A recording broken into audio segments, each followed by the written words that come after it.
around cancel culture, or the aggression that is the counter action of cancel culture, is that it's not necessarily prioritizing A, nuance, and B, respectful dialogue. So neither are respectfully having conversations. There is no intention to come together or to understand. And so I'm sure you've experienced this with like a lover or a parent. When your heart is closed, you can talk in circles until infinity and nothing will ever get resolved.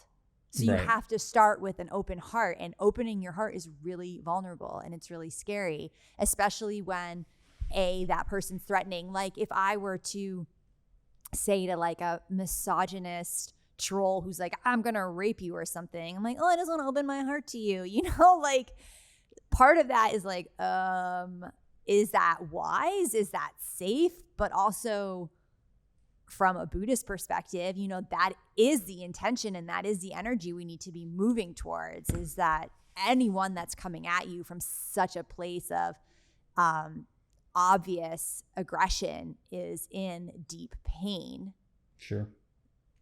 But you also can put yourself in some pretty dangerous situations being like, I'm just going to solve your pain, sir, So Right. I think that's our current conundrum.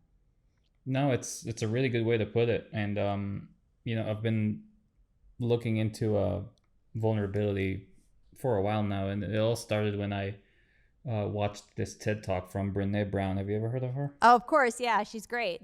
Yeah, she's amazing, and she really was one of the first experiences that helped put some sense into my man brain, and was one of the first I would say experiences where I got one of those kicks in the side of the head that really turned some light bulbs on, where I really grew up with a lot of nuances that limited my ability to be empathetic and come to a conversation with an open heart, even though I thought I was, with the Midas touch of, anything that has to do with understanding people and reading them and being open minded per se.